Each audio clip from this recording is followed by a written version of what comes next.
जज supreme court के justice retired Markande Katju साहब हमारे साथ इस चर्चा में जुड़ गए हैं। हमारे साथ दो खास मेहमान यहां पर स्टूडियो में हैं। विश्वजीत भट्टाचार्य जी जो कि farmer additional solicitor general of India हैं और अनुपम Tripathi ji animal rights activist हमारे साथ हैं। श्री रविशंकर जी भी हमारे साथ जुड़ गए हैं। श्री जी मैं एक छोटा सा सवाल पहले आपसे करना चाहती हूँ। हाँ जी, नमस्कार, सत श्री अकाल, सलाम और हेलो आप सभी लोगों को। भाइयों ये समय है 2017 का, शायद 17-18 का, नॉट टू श्योर, 17 का वैसे शायद है। इन दिनों मुझे रेगुलरली, क्योंकि आप लोग जानते होंगे मैं देश का लीडिंग एनिमल राइट्स एक्टिविस्ट हूं और एक्चुअली लीडिंग ही नहीं, नंबर 1 एनिमल राइट्स लॉयर हूं पूरे भारतवर्ष का। तो उन दिनों मुझे रेगुलरली जितना मेन स्ट्रीम मीडिया होता था वो इन एनिमल्स, वाइल्ड लाइफ इश्यूज पे, एनवायरमेंटल इश्यूज पे आए दिन बुलाते थे। तो बिना समय नष्ट किए मैं लेके चलना चाहता हूं आपको पीछे।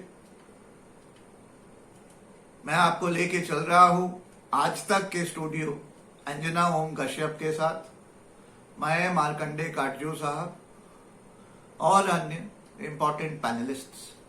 डिस्कशन चल रहा है जलीकट पे। जी हाँ, जलीकट, वो फेस्टिवल, वो स्पोर्ट जो तमिलनाडु में होता है, उस पे एक घमासान डिबेट चल रही है। बताना चाहता हूं भाइयों कि 2019 जब मैंने नमामि गंगे प्रोजेक्ट में गंगा में जो 700 करोड़ रुपया का स्कैम उत्तराखंड गवर्नमेंट ने किया, पेयजल निगम ने किया और मैंने वो एक्सपोज किया, उसके बाद से जो है और उसके बाद से लगातार मैं भाजपा को खुल के, मोदी जी को खुल के विरोध करने पे आ गया जब मैंने देखा कि ये तो भारत का पूरी तरीके से बेड़ा गर्क कर रहे हैं। इनके 2019 इलेक्शन जीतने के बाद जैसे 370 आया और फाइनली जैसे ये लोग सीएए कानून ले आए, तब तो मैं पूरी तरह इनके खिलाफ चले ही गया सुप्रीम कोर्ट में। और बराबर पिछले 6-7 साल में मैं इनके खिलाफ, मेरी दर्जनों पीआईएल्स मैं डालते रहा। लेकिन पहले मैं पीआईएल्स डालता था सरकार के खिलाफ, सरकार की गलत नीतियों के खिलाफ। अब तो ऐसा है कि सीधी टक्कर है भारतीय जनता पार्टी से और मोदी जी से। तो बताना चाहता हूं कि जब से ये मैंने कर लिया कि मोदी जी को टेक ऑन किया, भाजपा को टेक ऑन किया, इनको जलील करना शुरू किया, तो उस दिन से मैं आपको बता दूं जो मेन स्ट्रीम मीडिया में मुझे सब में, एनडीटीवी हो जाए, आज तक हो जाए, इंडिया टुडे हो जाए, न्यूज एक्स चैनल हो जाए, कोई चैनल नहीं था मेन स्ट्रीम मीडिया का जो मुझे नहीं बुलाता था डिबेट्स वगैरह पे आए। लेकिन जिस दिन से मैंने ये करना शुरू किया, मैं देखता हूं कि मेरी सारी इस किस्म की इनवाइट्स वगैरह बंद हो गई, एकदम से बिल्कुल बंद, फुल स्टॉप। मेरी पीआईएल्स भी मैं बता दूं आप लोगों को, मेरी पीआईएल, एक पीआईएल मैं करता था, जीतता था, एडमिट कराता था, नोटिस इशू होता था, उसको पूरा mainstream media electronic as well as print cover करता था। इलेक्ट्रॉनिक नहीं भी करे तो पूरी ऑल इंडिया प्रिंट कवर किया करता था। लेकिन अब ऐसा हो गया है कि मेरी पीआईएल्स वगैरह भी, बहुत मेरे को फ्रेंड्स वगैरह, मेरे 20-50 दोस्त हैं मीडिया में, उनको अब कहना पड़ता है तो शायद वो कवर कर देते हैं। ऐसे नॉर्मल कोर्स में वो कवर करते, कहते हैं कि कवर कर रहे हैं, लेकिन फाइनली अगले दिन जब वो स्टोरी छापने की बात आती है तो वो नहीं कवर करते। ये सब हो गया जिस दिन मैंने मोदी जी और भाजपा को टेक ऑन किया। तो इससे आप समझ सकते हैं कि किस हद तक ये सरकार जाती है आपकी आवाज को रोकने के लिए, दबाने के लिए, और कैसे ये मीडिया हाउसेस पे भी प्रेशर बनता होगा। भाई एक बैग, उनको थोड़ी ना हमसे कोई दुश्मनी, हमने तो उनको कुछ नहीं कहा। हम तो सरकार विरोधी हो गए, भाजपा विरोधी हो गए, मोदी विरोधी हो गए, उनको तो कुछ नहीं कहा। मैंने तो अंजना ओम कश्यप को कुछ नहीं कहा, राजदीप सरदेसाई को कुछ नहीं कहा, राहुल कंवल को कुछ नहीं किया, इंडिया टुडे को कुछ नहीं कहा। मैं बताना चाहता हूं इंडिया टुडे पिछले 5-7 साल में कम से कम 50 फंक्शंस में मुझे बुला चुका है, 50 फंक्शंस। और जिस दिन मैंने मोदी जी को खुल के विरोध करना शुरू किया, भाजपा सरकार का खुल के विरोध करना शुरू किया, पिछले साल सितंबर अक्टूबर के आसपास, नमामि गंगे के बाद ये शुरू हुआ है। नमामि गंगे हमारा PIL हमारी प्रोजेक्ट चल रही थी। उसके बाद से मेरी सारी इनवाइट्स बंद हो गई हैं, मीडिया में आना बंद हो गया, सब इंडिया टुडे ने सबने बंद कर दिया, कोई मुझे अब नहीं बुलाता है। निशांत वर्मा जी आई मस्त से उस मामले में लकी है कि क्या मुझे नहीं समझ में आता, वो भी खुल के विरोध करते हैं, हमसे ज्यादा ही करते हैं, वो आज भी छाए रहते हैं, लेकिन हमको मेन स्ट्रीम मीडिया ने बिल्कुल काट दिया है, कंप्लीटली काट दिया है। चलिए बिना समय नष्ट किए पुरानी यादें थोड़ी ताजा करते हैं। देखिए डिबेट देखिए, इंटरेस्टिंग है। काटजू साहब से जोर से हमारा घमासान हुआ है उसमें। जज सुप्रीम कोर्ट के जस्टिस रिटायर्ड मार्कंडे काटजू साहब हमारे साथ इस चर्चा में जुड़ गए हैं। हमारे साथ दो खास मेहमान यहां पर स्टूडियो में हैं। विश्वजीत भट्टाचार्य जी जो कि farmer additional solicitor general of India हैं, और अनुपम Tripathi ji animal rights activist हमारे साथ हैं। श्री रविशंकर जी भी हमारे साथ जुड़ गए हैं। श्री जी, मैं एक छोटा सा सवाल पहले आपसे करना चाहती हूँ। ऑर्डिनेंस भी के जल्लीकट्टू को चला देना ही चाहिए, जैसे कि 1 या 2 दुर्घटना हुआ, इसका मतलब ये नहीं कि हम जल्लीकट्टू को बैन करें। रेस्ट्रिक्शन दीजिए, रेगुलेशंस दीजिए, हार्श रेगुलेशंस दीजिए, मगर बैन मत कीजिए। ठीक है त्रिपाठी जी, वो कह रहे हैं कि रेगुलेशंस मानने को तैयार हैं आप, रेगुलेशंस, और जैसा कि अभी बारीकियां आएंगी भी बिल की, सरकार भी कोशिश कर रही है, वो बारीकियों के साथ आएगी। फिर ये एनिमल राइट्स एक्टिविस्ट का हो हल्ला इतना क्यों? देखिए क्या है, कल्चर के नाम पे सती भी एक हमारा पार्ट ऑफ कल्चर रहा है, डाउरी भी पार्ट ऑफ कल्चर रहा है। कल्चर के नाम पे हम लोग अत्याचार नहीं कर सकते। आप सती और जलीकट्टू को बराबर मानते हैं? मैं बराबर मानता हूं। somebody needs to speak for the animal। देखिए ऐसा है, सुप्रीम कोर्ट ने 2014 में जो जजमेंट पास करी है उसमें उन्होंने होल्ड किया है जलीकट इनहेरेंटली क्रूअल है टू दी बुल। जब तक आप बुल को स्पोर्ट से नहीं निकालेंगे इसमें क्रूअल्टी रहेगी। It can not be regulated. 2014 की जजमेंट से पहले 3 साल इसको रेगुलेट किया गया है। फेलियर हुआ रेगुलेशन में, रेगुलेट नहीं कर पाए, क्रूअल्टी पाई गई, जजमेंट पास हुई। Now you are trying to undermine the Supreme Court. Katju साहब प्लीज रिस्पॉन्ड। देखिए, मैं अनुपम त्रिपाठी जी से पूछना चाहता हूं, कभी इन्होंने मछली मारी है, फिशिंग करी है? जब मछली निकाली जाती है पानी से तो वो हवा में सांस ले नहीं सकती है, तड़प तड़प के मरती है, तो फिशिंग बैन करो।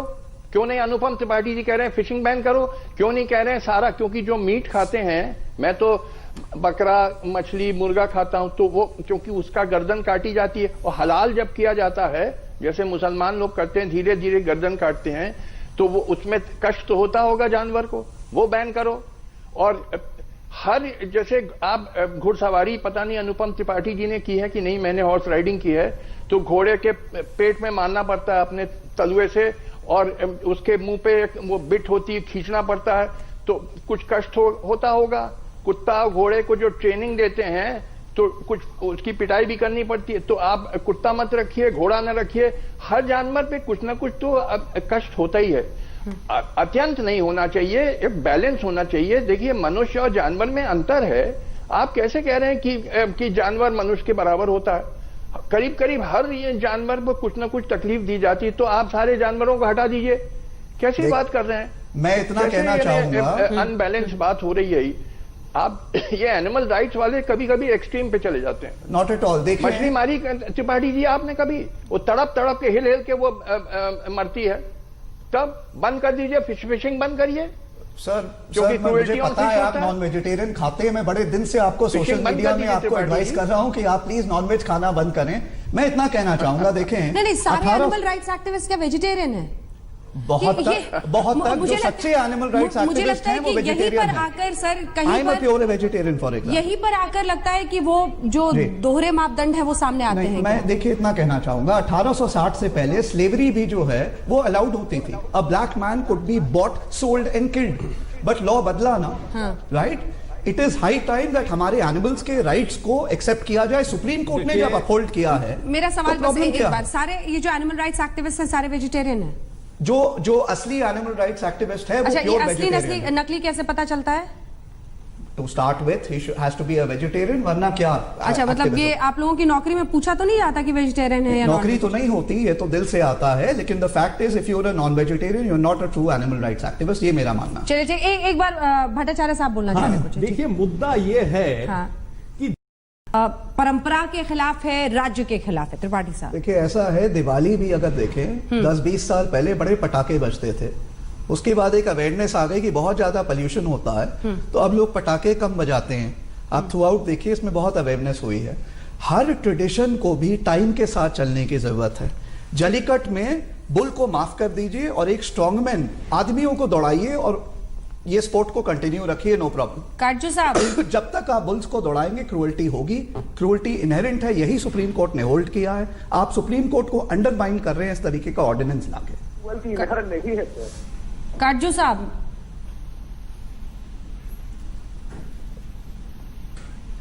देखिए, आप पहले मैं त्रिपाठी जी से पूछना चाहता हूं, आप देश को एकजुट रखना चाहते हैं कि आप चाहते हैं देश टूट जाए?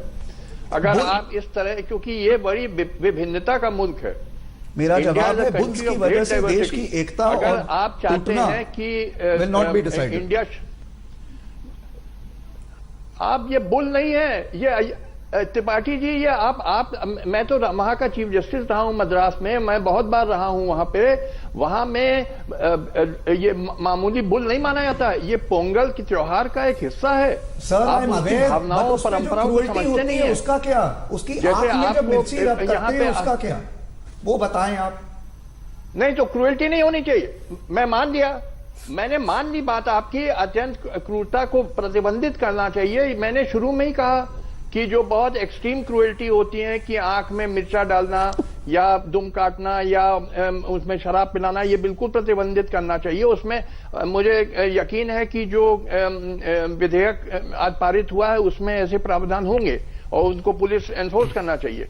मगर आपको अगर इस कंट्री को एकजुट रखना है तो ये समझ लीजिए, ये बड़ा विभिन्नता का मुल्क है इसमें, और हर एक प्रांत के लोगों की अपनी इज्जत है।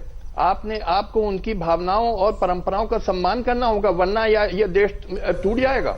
ऐसे नहीं चलेगा मुल्क कि आप दूसरों की भावनाओं को आप आहत करके चलाएंगे।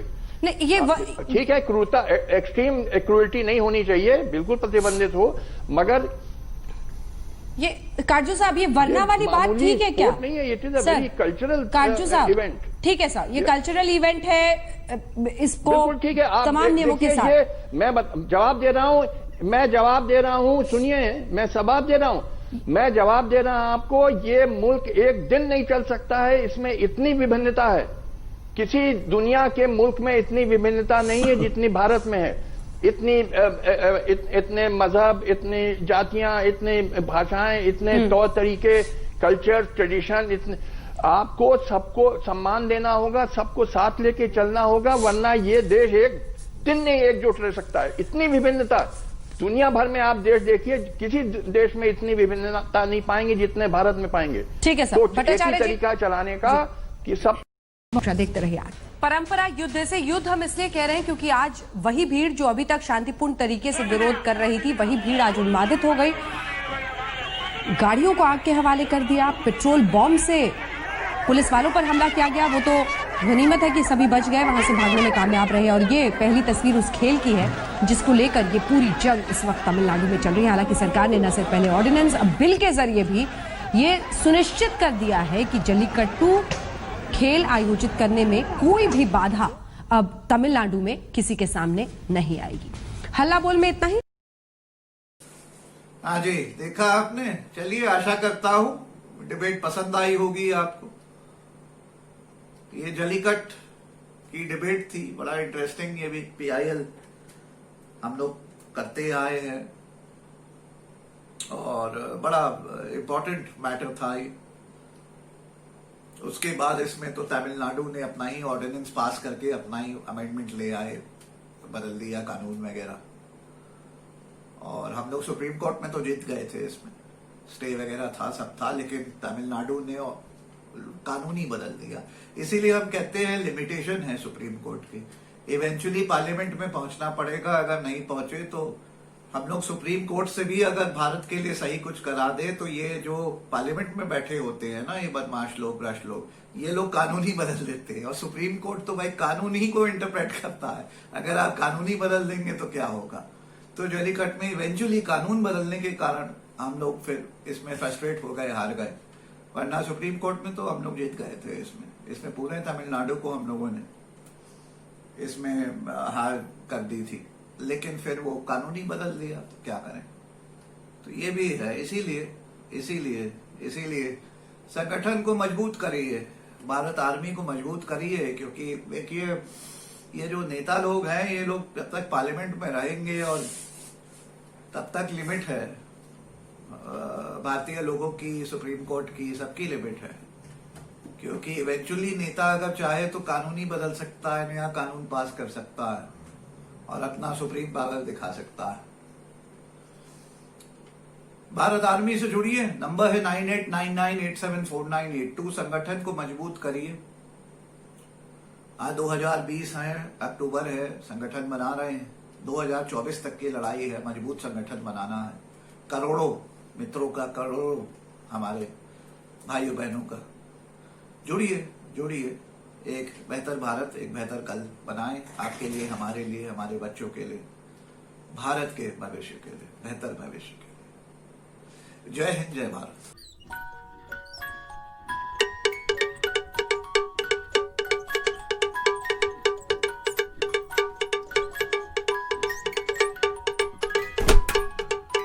जोर से बोलो सब लोग।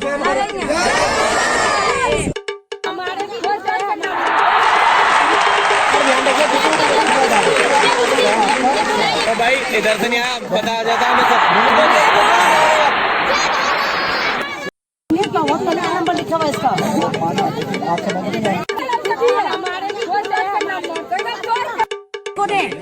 आपको दे एक बार जोर से बोलेंगे,